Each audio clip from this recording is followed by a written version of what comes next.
Today, putting these logos together would start a fight. But back then, they were very close to creating a huge gaming partnership. Instead, it turned into a story of betrayal and revenge. This is the history and review of the original PlayStation.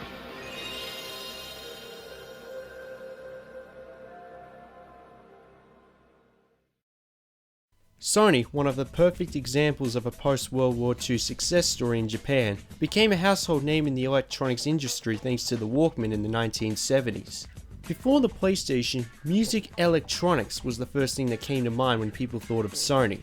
The PlayStation began with the father himself, Ken Kutaragi. While attending a Sony presentation in 1984, he was impressed with their System G, a workstation for TV broadcasting that can provide 3D polygons in real time. His incredible vision snapped in his head like a light bulb on top when he watched his daughter play the Nintendo Famicom. Combined with the fascination of 3D polygons, Kutaragi discovered his true passion. At the time, Nintendo and Sega were dominating the video game industry after the crash of 1983, and Sony had absolutely no involvement whatsoever. Kutaragi was given a job offer by Nintendo to create a sound chip for their upcoming console, the Super Famicom, in which he immediately accepted. He didn't even get permission from Sony, he just accepted on his own initiative because he wanted to work on video game consoles. This chip allowed for sound effects to be superior compared to the TurboGrafx-16 and Sega Mega Drive. Get over here! Come here!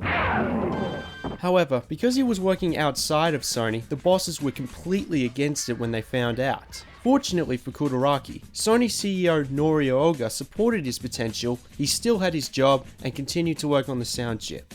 In 1988, Nintendo thought CD technology was the wave of the future and had plans to create a CD add-on for their upcoming Super Famicom. After Kutaragi's sound chip, they went to Sony to offer work on the add-on.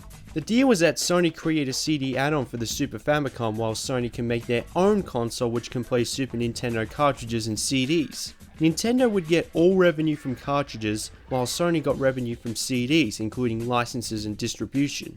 In 1990, NEC and Hudson Soft released the TurboGrafx CD add-on, and Sega released the Mega CD in 1991. The recent rise of CD-based media made Nintendo president Hiroshi Yamauchi paranoid, thinking that Sony could make more money out of this new partnership. So Nintendo secretly worked on a more favorable deal with Sony's rival Philips. Unaware of this secret partnership, Sony went to the Computer Electronics Show in 1991 unveiling the, quote, PlayStation. However, the next day, Nintendo of America President Howard Lincoln announced Sony were no longer working for them and cancelled their contract. Understandably, Sony bosses were really pissed off by this humiliating betrayal, and all the effort put into the PlayStation was left to rot.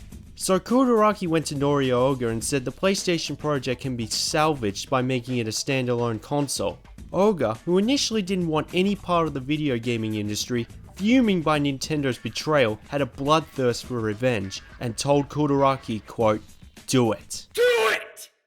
Sony at first considered alliancing themselves with Sega to release the PlayStation because both companies were against Nintendo and they believed CD-based media were the future of gaming. While Sega of America was on board with the idea, it was rejected by President Hayao Nakayama saying, "That's a stupid idea. Sony doesn't know how to make hardware. They don't know how to make software either. Why would we want to do this?" I bet he's been eating those words for years. With the Nintendo and Sega experiences, Sony went off to work on the console themselves. It was designed to do everything that was intended from the original Nintendo PlayStation with its use of cartridges and CDs. But then Nintendo threatened lawsuit claiming the, quote, PlayStation name belonged to them. In 1992 they eventually compromised. Sony would continue their console, while Nintendo gathered more profit from the cartridge-based games and continued to use Sony's sound chip in the Super Nintendo. Which is unusual because it sounds pretty similar to their previous contract. 200 of these PlayStations were manufactured but never released. On November 2015, one working console was reported playing cartridges but not discs. Meanwhile, Nintendo's partnership with Philips was an embarrassment for the company because they decided to scrap their Super Nintendo CD add-on plans completely, and the contract stated that Philips could use Nintendo licensed characters for their CDI. We all know what came out of that. I hope she made lots of spaghetti. You dare bring light to my lair? You must die! But that was only the beginning. In 1993, Sony scrapped their original PlayStation, deciding to wait another generation to try something completely different, codenamed PlayStation X. Sony announced a 3D 32-bit console and was to become the most advanced interactive media system the world had seen up to that point. There was no cartridge slot, it was CD only and had no involvement with any gaming company like Nintendo or Sega. On November 1993, Sony formed Sony Computer Entertainment, merging Sony Core and Sony Music together to increase the hype for the upcoming PlayStation X. Before release, people thought Sony was just another company trying to make a tiny bit of noise in the video game industry and then fall into obscurity. And so it's Philips who made CDI. Right. You know, but then Sony came out with the PlayStation, and I was thinking, oh, the PlayStation, that's just going to be another 3DO. You know what I mean? Right. Which is why Sony did their homework and made sure they wouldn't be making the same mistakes as 3DO and Atari. Sony knew they couldn't just rely on processing power alone. Around the time the PlayStation X was announced, Nintendo and Sega still dominated the video game industry, and Sony had to do something massive to get the consumer's attention. Nintendo had Miyamoto, Sega had the arcade and Sonic, Sony had nothing. They needed good games, so they called for as much third-party support as possible. Developers and publishers like Konami, Capcom and Namco all flat out rejected initially, thinking that 3D games would be way too expensive and complex to produce. But after Virtua Fighter for the arcade was released demonstrating its use of 3D polygons, publishers thought it would be possible after all and warmed to the idea of 3D gaming. Over 250 third-party developers and publishers signed with Sony, and nearly 300 games were announced by 1994. The console was released to plenty of hype. This wasn't just another company lurking in the shadows of Nintendo and Sega with a powerful system. They were looking to come out with a bang and revolutionize the video game industry. On December 1994, the PlayStation was released in Japan. It sold over 1 million units in its first 3 months. Sony wanted to capitalize on that success in the US, Europe and Australia. Sega released the Saturn 6 months before the PlayStation so they could get a head start in the 5th generation battle, which backfired as there were hardly any games to play. Also, the Nintendo Ultra 64 was delayed a year. This was Sony's chance to take advantage. They cut the PlayStation's initial price to $300, spent millions at the 1995 E3 convention, and launched an advertising campaign to target more of a young adult audience. The PlayStation was released in the US and Europe on September 1995, and in Australia on December 1995. They would sell more consoles in its first week than the Saturn in 6 months. Rejected, betray us, will you, Nintendo and Sega? Well, in your face. And I have one of the 102.49 million units in front of me right now. The layout. It has a power button, reset, eject, put the game in, simple as it should be. Down here you have 2 slots for memory cards and controller input. Having only 2 slots is disappointing considering that rival systems have 4. The one thing I like about the AC input is that you can use an AC adapter from any PlayStation console. I'm using the adapter from a PlayStation 4 to power this. That's a good thing. It has AV input, and some models like this have a parallel I/O.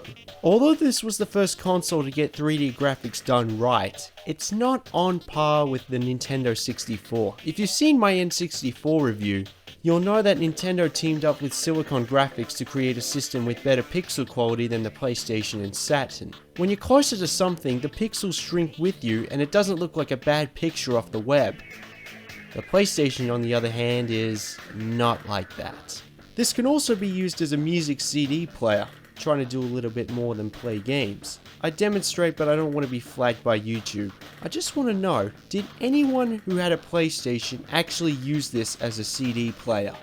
The controller is very similar to the Super Nintendo one with its 4 action buttons, D-pad, start select button, and these triggers above, but these handles make it really comfortable. This was also the first controller not to use letters to represent each action button and instead use shapes which have their own definition. Square means paper, the menu button, triangle means arrow, viewpoint I'm assuming, circle means yes, and cross means no. turned out to be pointless because action buttons would be swapped around based on region, particularly outside of Japan. Metal Gear Solid is one of the few games that use the Japanese button layout worldwide. The Nintendo 64 controller introduced the analog stick, which allows for more fluent control. Sony responded with the DualShock, which has 2 analog sticks. Sony must have thought more was better, and if done right, that's absolutely true. They're at thumb's reach and it's useful for racing games like Gran Turismo. This one is a little bit loose, but it still works. But the best part, you don't need more than 2 freaking hands to reach all the buttons. Sony liked this design so much it would be reused all the way up to the PlayStation 3. If it ain't broke, don't fix it.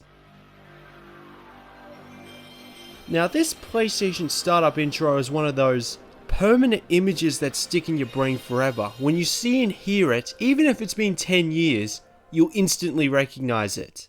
Some of these games you would never expect to see on the N64, like Metal Gear Solid, Gran Turismo, Final Fantasy VII or Silent Hill. It's not just the space that's needed to make these games, but they amp up the cinematic tone and target an older audience. As I mentioned before, the marketing campaign Sony used involved subliminal messages and encouraged video games to be part of a lifestyle. Sony knew they needed third-party support and took advantage of Nintendo's criminal treatment of developers. Nintendo were paranoid of piracy, and the side effects it created were locked chips, high production costs, and less space. When you realize these things, it's not hard to see why the PlayStation library is 3 times bigger than the 64. The PlayStation doesn't necessarily have the same first-party strength as the N64, but there's still no denying the massive number of legendary games for the system. It changed the average person's perspective in video games. It was no longer a market for kids, it was an interactive entertainment market for all ages. It played an important role in video gaming history. And crazy as it sounds, they have Nintendo to thank for that. It's hard to believe the SNES-CD add-on debacle gave Nintendo this. Bring a light? No. And Sony a video game console debut that would sell over 100 million units. In Sony's eyes, justice was served, because this is a fantastic system. However, if you are looking for one of these just to try out some PlayStation games, I recommend getting a PlayStation 2 as that can play 99% of the PlayStation 1 library and they're more reliable, but it's certainly worth having as a video game collector.